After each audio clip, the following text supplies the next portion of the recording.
주님께서 우리가 당할 죽음을 죽으신 것은 우리로 하여금 그분의 생명을 얻게 하기 위함입니다. 히브리서 2장 9절입니다. 다만 예수님을 보노라. 그분께서 죽음의 고난을 당하시려고 천사들보다 조금 낮게 되셨다가 영광과 존귀로 관을 쓰신 것은 하나님의 은혜로 말미암아 모든 사람을 위하여 죽음을 맛보려 하심이라. 제가 어제까지 3일 동안 권지 집사님 친정어머니 장례 집례를 했습니다. 장례식을 가면 굉장히 은혜가 되죠. 첫날 가서 보면 갑자기 어머니가 돌아가시기 때문에 다들 정신이 전혀 없죠. 그것도 예상 못한 죽음이었기 때문에 그냥 정신이 아무것도 없습니다. 딱 첫날 저녁에 예배를 드리고 그 다음 날부터 인도를 받는데 분위기가 잡히는 거죠. 하나님의 임재, 함께 가는 것이 눈에 보이는 거죠. 소망이 넘치는 그런 시간. 마지막 이렇게 발인 예배를 드리고 이렇게 화장장까지 가는데 거기서도 쭉 인도를 받는데 얼마나 하나님이 함께 하시는지. 장례 현장 가보면 삶과 죽음에 대해서 확실하게 눈에 보입니다. 여러분, 사람은 났다가 죽는 게 아닙니다. 하나님께로부터 왔다가 하나님께로 돌아가는 겁니다. 삶과 죽음이라는 것은 따로 있는 게 아닙니다. 생과 사는 하나입니다. 우리가 지금 현실 세계에 살아가고 있는데 가상 세계와 현실 세계 가운데 어느 것이 더 진짜입니까? 현실 세계가 아닙니다. 가상 세계입니다. 눈에 보이지 않는 가상 세계가 훨씬 더 진짜입니다. 영적 세계가 훨씬 더 진짜입니다. 나는 부활이요 생명이다.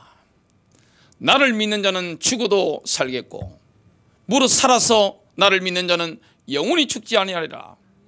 이 말씀을 예수님께서 하셨는데 우리는 그 사실을 믿습니다. 예수 생명 얻었다는 것은 너무나 놀라운 거예요.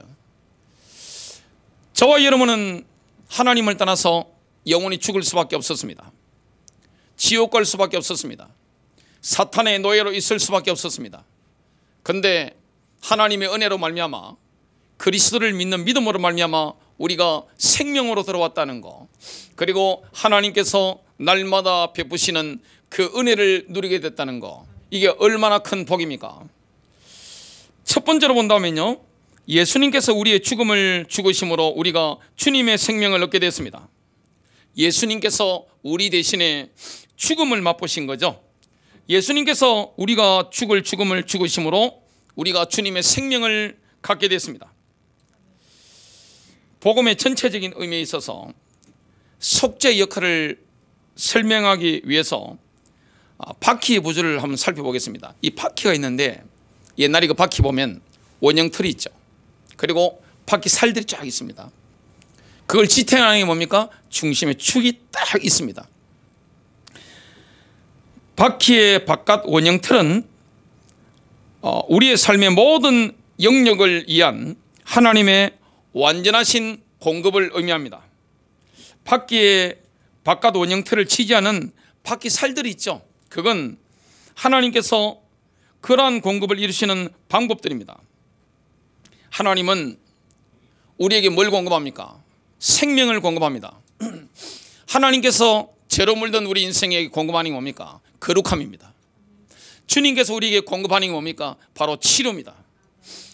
예수께서 우리를 치료하시는 거죠. 예수님께서 우리에게 용서를 주시는 겁니다. 그런데 이 제일 중요한 게 뭡니까? 바퀴에서는 중심축입니다. 중심축이 없으면 그 바퀴 살들을 지탱을 할 수가 없죠. 바퀴 축을 통해서 바퀴를 돌리는 힘이 나오게 되는 겁니다. 속죄가 바로 중심축입니다. 그래서 이 예수 그리스도의 보혈이 우리의 삶에 능력을 공급하는 겁니다. 히브리서 2장 9절 말씀으로부터 우리가 알게 되는 게 있습니다. 그게 뭡니까? 하나님의 은혜에 의해서 예수님께서 모든 사람을 위해 죽음을 맛보셨다는 거죠. 예수님께서 우리를 대신하신 겁니다. 우리가 당해야 하는 것이 예수님께 간 겁니다. 이사야서 53장 6절은 이렇게 말씀합니다. 우리는 다 양 같아서 그릇 행하여 각기 제 길로 갔거늘 여호와께서는 우리 모두의 죄악을 그에게 담당시키셨도다. 이사야서 53장 6절에 나오는 죄악, 즉 불법은 뭘 의미합니까? 한 단어입니다. 반역입니다. 우리가 하나님께 반역한 겁니다. 자기 만족을 추구한 겁니다. 하나님의 길을 가야 되는데 나의 길을 가게 된 거죠. 이런 반역을 저질렀습니다.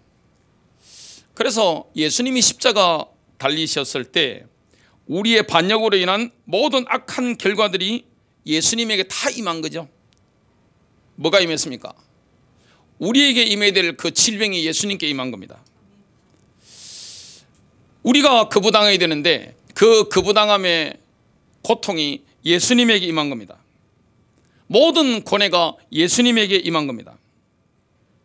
우리의 죽음이 예수님에게 임한 겁니다.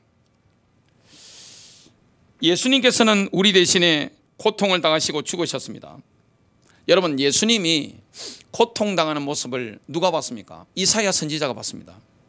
700년 전에 이사야서를 연구한 신학자들 이야기를 들어보면 이 이사야서는 직접 본 사람이 아니면 기록할 수가 없다, 그렇게 이야기를 합니다. 그만큼 사실적인 겁니다. 우리가 십자가를 이렇게 목걸이도 하고 막 다니고 그러는데 기독교의 상징이 십자가잖아요. 근데 십자가 모습이 보면 좀 예쁘게 만들어져 있는데 진짜 예수님의 십자가 모습을 우리가 보면 어떻게 될까요? 너무나 참혹하기 때문에 보는 순간 고개를 팍 돌려버립니다. 못 봅니다. 너무나 참혹하기 때문에 볼 수가 없는 거죠. 이사야 선지자가 예수께서 십자가 달리기 700년 전에 그 모습을 보고 예언한 겁니다. 이사야서 53장 7절부터 9절입니다.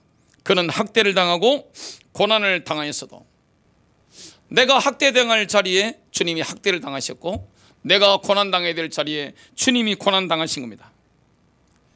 자기 입을 열지 아니하였으며 예수님은 십자가 지실 때 변명을 하지 않았습니다. 해명 같은 거 하지 않았습니다. 그걸 이사야 선지자가 예언하고 있는 거죠. 그대로 성취됩니다. 도살장으로 향하는 어린 양같이 끌려가며 틀 깎는 자 앞에서 잠잠한 양같이 자기 입을 열지 아니하였도다. 그는 감옥에도 가지 못하고 공정한 재판도 받지 못하였으니 누가 그의 세대를 밝히 드러내리요. 그는 산자들의 땅에서 끊어졌으며 내 백성의 범법으로 인하여 매를 맞았도다. 9절입니다.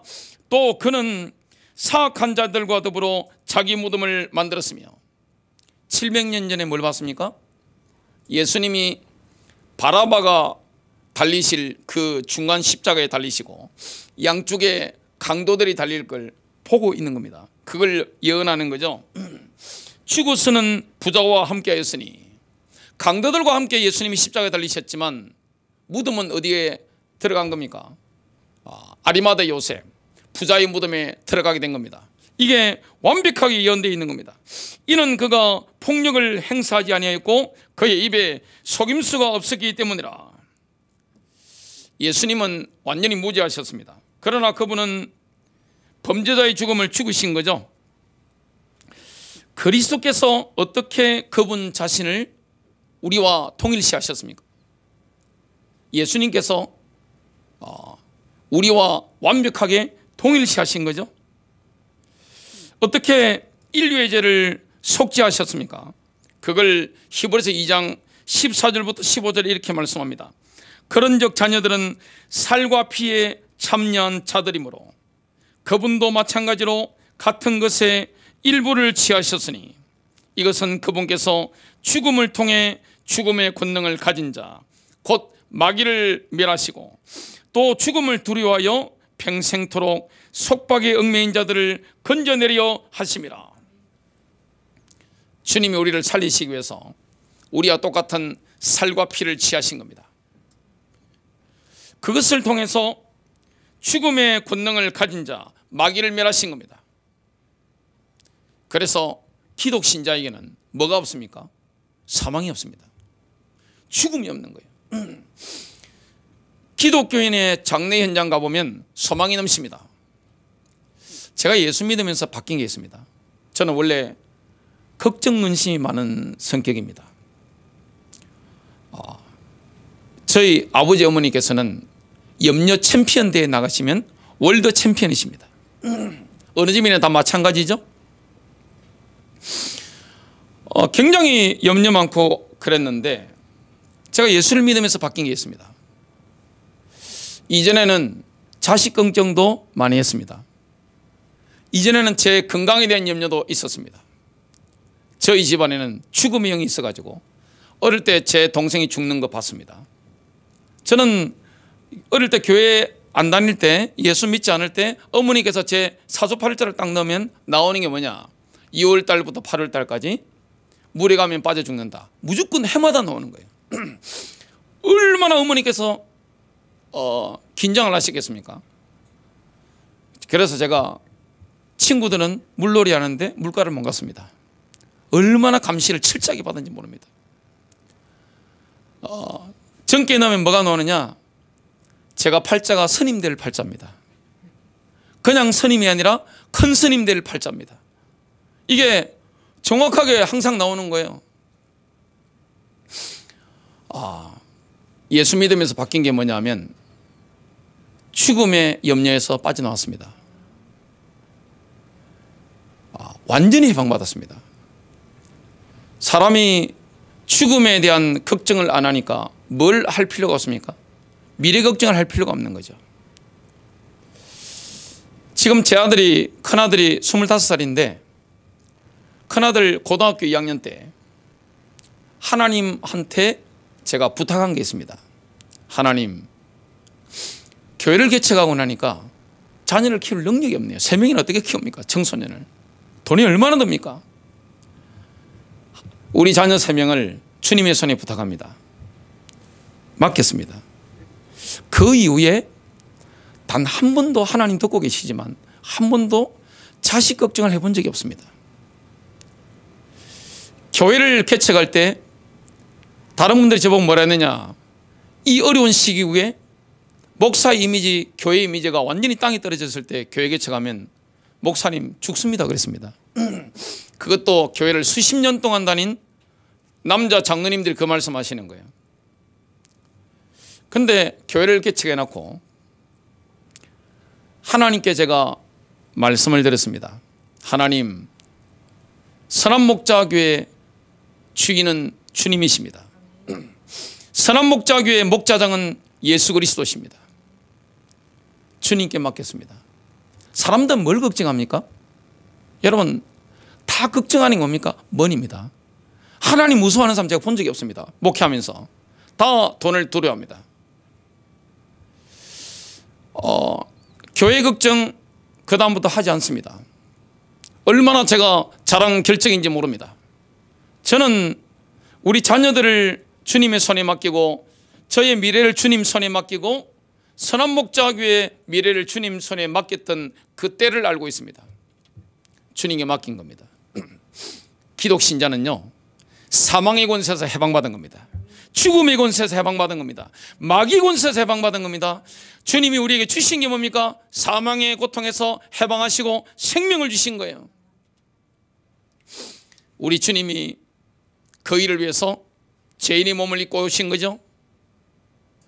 마지막 아담으로 오신 겁니다.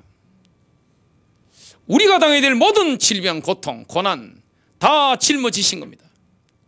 그 은혜를 우리에게 주신 겁니다.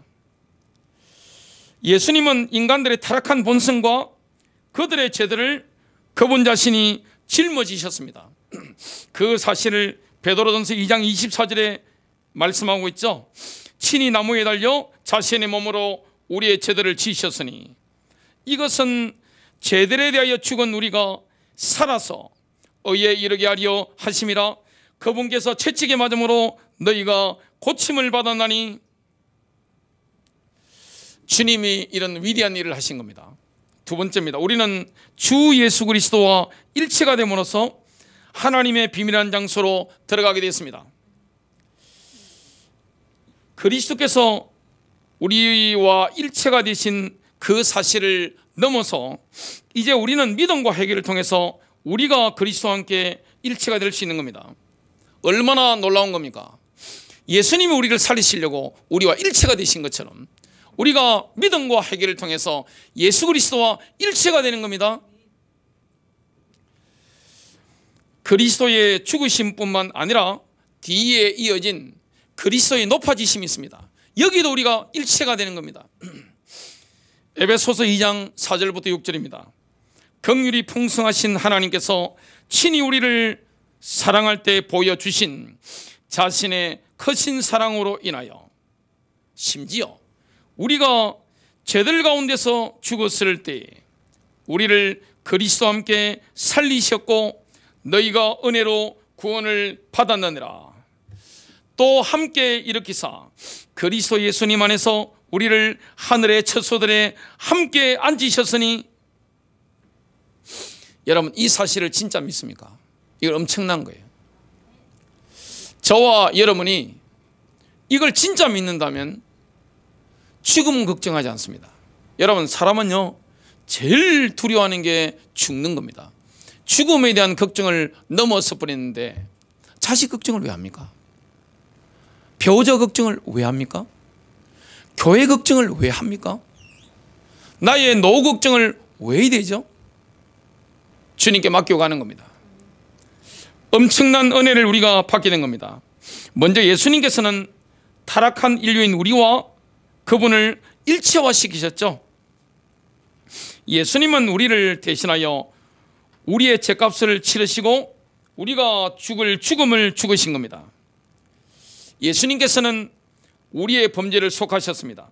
그런 다음 어떤 일이 일어납니까? 우리가 믿음으로 예수님과 예수님의 죽음에 우리를 일체화시키면 우리는 예수님의 죽음 이후에 오는 모든 것에 있어서도 그분과 일체화될 수 있는 겁니다. 예수님과 우리의 일체화에 대한 세 가지 위대한 단계들이 방금 읽으신 에베소서 2장 4절부터 6절에 나오는 겁니다. 하나님께서는 우리를 그리스도와 함께 살리신 겁니다. 우리가 인간으로 태어났다는 이 사실이 얼마나 존귀한 겁니까?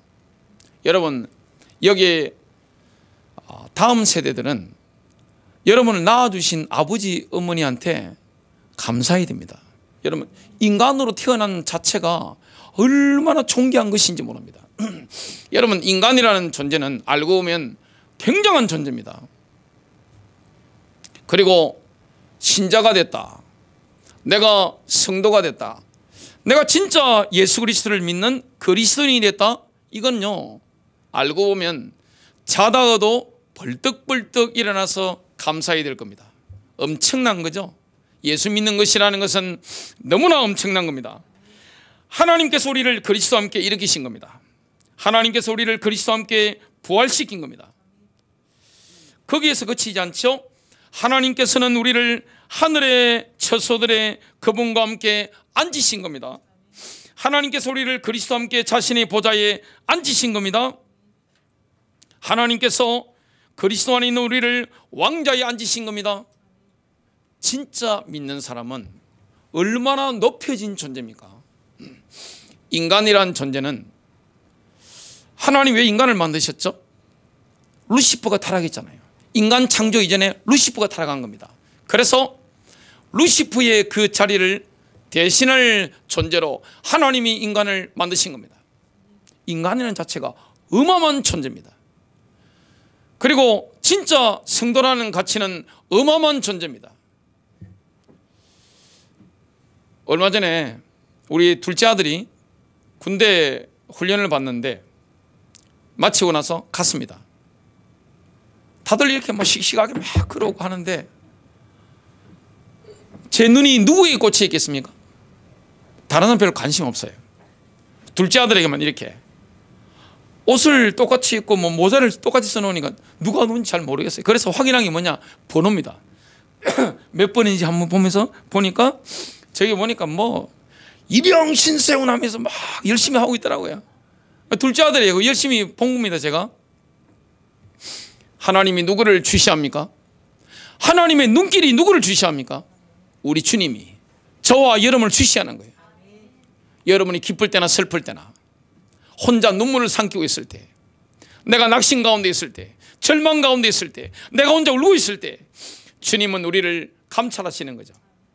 우리와 함께 하시는 거죠. 가장 필요한 순간에 주님은 우리에게 손을 내미시고 우리를 도와주시는 겁니다. 우리가 어려운 순간에 주님이 항상 우리를 손을 잡아주시는 걸 느끼잖아요. 능력의 오른손을 펴셔서 저와 여러분의 손을 붙잡아 주니까 우리 마음이 힘을 얻고 인생이 힘을 얻고 일어나는 거 아닙니까? 신자는요, 얼마나 높여진 존재입니까? 대통령들이 만나면, 주석이 만나면 서밋이라는 단어를 씁니다. 그리스도 안에 있는 사람은 뭐냐? 영적으로 그 높은 자리에 올라가 있는 존재입니다. 천사들도 불안한 존재입니다. 어마어마한 은혜를 우리가 받게 된 겁니다. 예수님과 일체화되는 이 세 가지 상승 단계들을 우리가 주목할 필요가 있죠. 우리는 그리스도와 함께 살아났죠. 그리스도와 함께 부활했죠. 그리고 그리스도와 함께 보좌에 앉혀져 있는 겁니다. 위로 오르는 길은 아래에 있는 겁니다. 가장 낮은 곳으로부터 가장 높은 곳으로 우리가 가게 되는 겁니다. 하나님은 가장 낮은 자들을 가장 높은 곳으로 높여주시는 겁니다. 이것이 우주의 법칙입니다. 여러분 주변에 보면 마음이 겸손한 사람들 보면 어떻게 됩니까? 그 사람은 하나님 높여줍니다.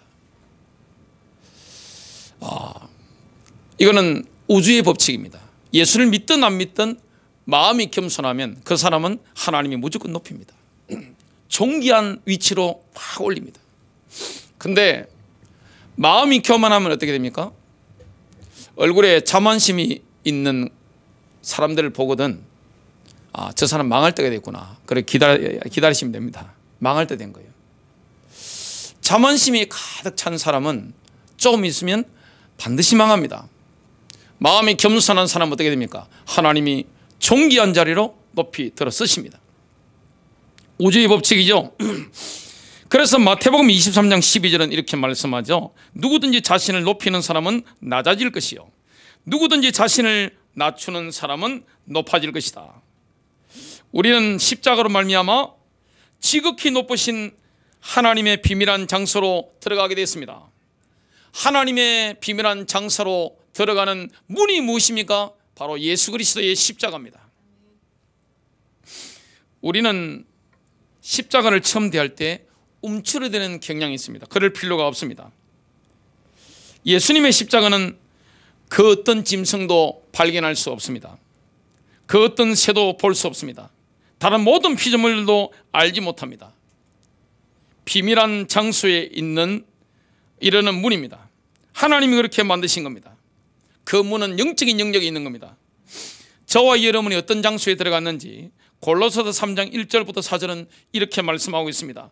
그러므로 너희가 그리스도와 함께 살아났으면 위에 있는 것들을 구하라. 거기에는 그리스도께서 하나님 오른편에 앉아 계시느니라. 위에 있는 것들에 너희 마음을 두고 땅에 있는 것들에 마음을 두지 말라. 이는 너희가 죽었고 또 너희의 생명이 그리스도와 함께 하나님 안에 감추어졌기 때문이라. 우리의 생명이신 그리스도께서 나타나실 때 그때 너희도 그와 함께 영광 가운데 나타날 것이라. 오늘 핵심 구절이 뭡니까? 너희 생명은 그리스도와 함께 하나님 안에 감춰져 있느니라. 이건요, 내세를 말하는 게 아닙니다. 지금 말하는 겁니다. 그리스도 안에서 하나님 안에 감춰져 있다는 건 뭡니까? 비밀한 장소에 있다는 겁니다. 굉장한 거죠. 자, 이 엄청난 은혜를 우리가 받게 됐습니다. 우리가 지금 어디 가운데 들어가 있는 겁니까? 안전한 장소에 들어가 있는 겁니다. 진짜 그리스도를 만났다, 그리스도와 함께 살아났다, 그리스도와 함께 하늘에 앉혀졌다. 그러면 우리는 영적으로 보호받고 있습니다. 신자는 영적으로 완전한 안전한 장소에 보호받고 있는 겁니다. 주님이 뭐라고 말씀하느냐? 시편 91편 1절입니다. 지극히 높으신 분의 은밀한 곳에 거하는 자는 전능하신 분의 그늘 아래 살리로다. 제가 지금 매일 밤 8시 기도회를 하고 있습니다. 제가 이전에 목회를 배우고 한 것을 보면 상식을 벗어난 겁니다. 제가 새벽 기도를 날마다 인도하고 매일 밤 8시 기도회를 이렇게 인도하고 있습니다. 처음에 계획을 잡고 한 거는 전혀 아니에요. 코로나 뭐 이렇게 하면서 워낙 상황이 급하니까 기도하기 시작했는데 처음에 40일만 하려고 했습니다. 그 다음에 또 40일 했습니다. 쭉 하다 보니까 2000일을 넘게 지금 하고 있는데, 그거 하면서 제가 받은 은혜가 뭐냐면 그 어떤 어려움과 압박도 그냥 뚫어버리는 겁니다. 와, 기도의 힘이라는 게 이런 거구나. 제가 젊은 나이에 머리 생각 보세요. 얼마나 예민한지 모릅니다. 저는 뭐든지 완벽주의이기 때문에 뭐가 탁탁 안 되면 스스로 못 견딥니다. 뭐가 글 같은 거 적을 때 문법이 안 맞아도 못 견딥니다. 점 하나 안 지켜도 견디기 힘들어하는 성격입니다. 숫자 하나 안 맞았다, 그냥 머리 찌내리는 성격입니다. 얼마나 모든 게 스트레스 받을 수 있는 성격입니까? 근데 8시 기도회를 매일 하고 새벽 기도를 인도하고 이게 쉬운 거는 아니더라고요. 근데 이거 해보니까 하나님의 임재가 뭔지, 뭐가 없어지느냐? 불신앙이 없어지고 영의 세계 속에 완전히 들어가 버리는 거예요. 날마다 영적 세계 속에 완전히 들어간다는 것을 경험하게 됐습니다. 저와 여러분이 어떤 상태에 와 있느냐? 전능하신 하나님의 그늘 아래 살게 되는 겁니다. 지극히 높으신 분의 은밀한 곳에 지성소에 지금 저와 여러분이 들어가 있는 겁니다. 그 은혜를 받아 누리고 있는 겁니다. 우리가 받은 생명은 어떤 생명입니까? 풍성하고 영원한 생명입니다. 예수님은 스스로를 선한 목자라고 부르셨죠. 요한복음 10장에 나옵니다. 선한 목자가 우리에게 공급하는 게 뭡니까? 시편 23편에 나오는 것처럼 완전한 안전 보장입니다. 주님은 저와 여러분을 완벽하게 지키시고 인도합니다. 예수께서 뭐라고 말씀합니까? 요한복음 10장 10절입니다. 도둑이 오는 것은 도둑질하고 죽이고 멸망시키는 것뿐이요, 내가 온 것은 양으로 생명을 얻게 하고 더 풍성히 얻게 하리는 것이라. 주님이 이 땅에 오신 목적이 뭡니까? 이유가 무엇입니까? 우리가 생명을 얻기 위해서입니다. 이죠? 어떤 생명입니까? 풍성한 생명입니다. 넘쳐 흐르는 생명입니다. 하나님은 저와 여러분에게 그냥 생명을 주실 뿐만 아니라 넘쳐 흐르는 생명, 풍성한 생명, 이 생명을 우리에게 주신 거죠. 누구든지 마찬가지입니다. 지금 시대는요, 영계가 다 열려있는 시대입니다. 예수께서 다시 오실 때가 가까운 이때에, 이 마지막 때는요, 마귀도 막 활기를 치지만 영계가 다 열려 있습니다. 어디서든지 기도하면 어떻게 되냐? 하나님 위에 성령을 부어버립니다. 안방에서 기도하든 화장실에서 기도하시든 운전대를 붙잡고 기도하시든 버스 안에서 기도하시든 지하철 플랫폼에서 기도하시든 기도하면 어떻게 되느냐? 하나님 위에서 부어버립니다. 넘쳐 흐르는 겁니다. 그때부터 저와 여러분 인생 어떻게 되느냐? 넘쳐 흐르는 인생이 되는 겁니다. 저와 여러분을 통해서 모든 사람이 풍성해지는 이 은혜를 누리게 되는 겁니다. 예수님은 이런 말씀을 또 했습니다. 요한복음 10장 27절과 28절입니다. 내 양은 내 음성을 들으며 나는 그들을 알며 그들은 나를 따르느니라. 내가 그들에게 영생을 주노니 영원히 멸망하지 아니할 것이요 또 그들을 내 손에서 빼앗을 자가 없느니라. 이 생명은 영원한 생명입니다. 예수 믿는 사람은요 죽지 않습니다. 영원한 생명입니다. 저와 여러분 어떻게 삽니까? 영원히 삽니다.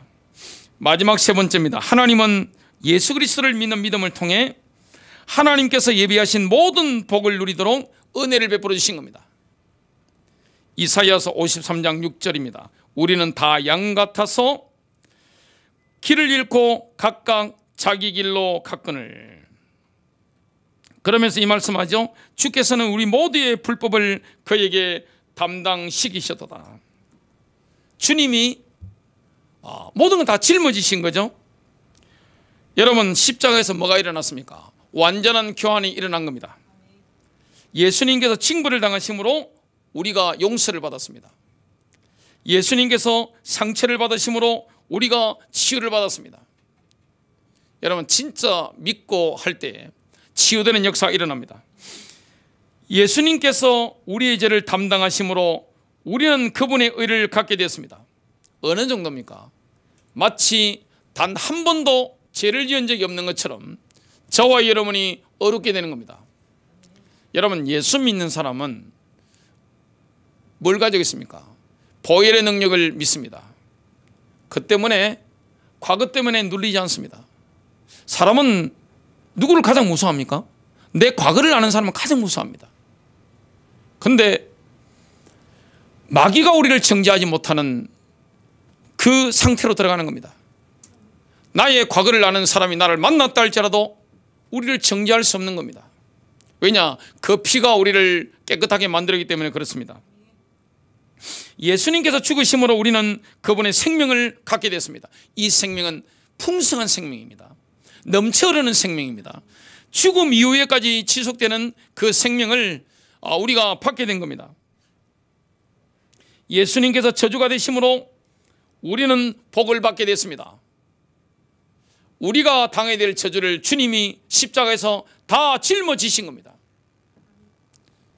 복음을 전해보면요, 저주받았던 인생이 본인이 복을 받았을 뿐만 아니라 이 복을 전하는 자들로 살아가는 걸 보게 됩니다. 그 복은 누굽니까? 예수 그리스도입니다. 저희 집안이 보면 대표적으로 저주를 받았죠, 어릴 때. 근데 한 번은 여동생 둘이가 찾아온 겁니다. 지금 부산에서 제 설교를 듣고 있죠. 울면서 그러더라고요. 오빠 목사님 때문에 우리가 이렇게 행복하고 고상한 인생을 살아가게 된 거 너무 감사하다는 거예요. 그러면서 울더라고요. 여러분, 과거에 우리가 저주 가운데 있었다 할지라도 예수 십자가의 능력을 믿는 믿음으로 하나님이 우리에게 은혜를 베푸시기 때문에 영원한 복을 누리게 됐고 이 땅에서도 복이 넘치는 사람으로 살아가게 된 겁니다. 예수님께서 우리의 가난을 감당하심으로 우리는 그분의 부요를 누리게 됐습니다. 내가 당해야 될 가난의 저주를 주님이 다 짊어지신 겁니다.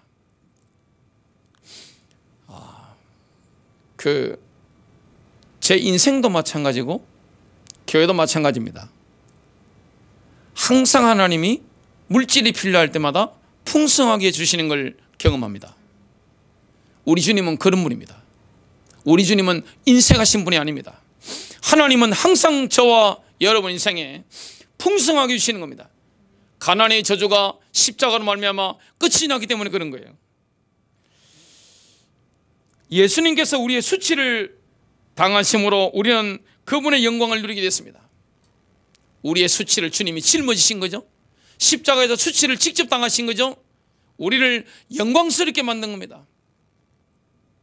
예수님께서 우리의 하나님으로부터 거절당하심을 담당하심으로 우리가 하나님께로 받아들여짐을 누리게 됐습니다. 주님이 십자가에서 거절당하셨죠. 그 때문에 충격으로 돌아가셨죠. 우리는 하나님께 받아들여진 존재입니다. 그 은혜를 누리게 됐습니다. 결론 맺습니다. 우리가 남은 생애 동안 여기에 증인이 되어야 되겠습니다. 주님이 얼마나 위대한 일을 행하셨습니까? 주님이 저와 여러분 인생에 얼마나 놀라운 일을 행하셨습니까? 넘쳐 흐르는 생명을 주신 겁니다. 그리고 저와 여러분이 어디 가운데 들어간 겁니까? 십자가의 그 문을 통해서 하나님의 비밀한 장소에 들어간 겁니다. 지성소에 지금 들어가 있는 거예요. 어떤 어려움이 있다 할지라도 날마다 기도 속에 들어가면 뭘 누립니까? 하나님의 임재 속에 들어가서 전능하신 분의 그늘 아래 살아가는 겁니다. 중동에 가보면요, 날이 더운데 제가 성지순례 가보니까 흰 와이셔츠를 입고 대한민국은 더울 때 다니면 때가 끼는데 이스라엘은 중동은 때가 안 껴요. 습도가 별로 없는 겁니다. 그늘만 들어가면 그 땡볕인데 시원한 겁니다. 저와 여러분 하나님 임재 가운데 들어가면 어떻게 되느냐? 전능자의 그늘 아래 살아가게 되는 겁니다. 완벽한 보호를 누리게 되는 겁니다. 그 어떤 어려움과 고통도 우리를 넘어뜨리지 못하는 겁니다. 그리고 십자가로 말미암은 그 풍성함을 저와 여러분이 받아 누리게 된 겁니다. 그래서 우리는 이 일에 정인으로 살아가야 될 줄로 믿습니다.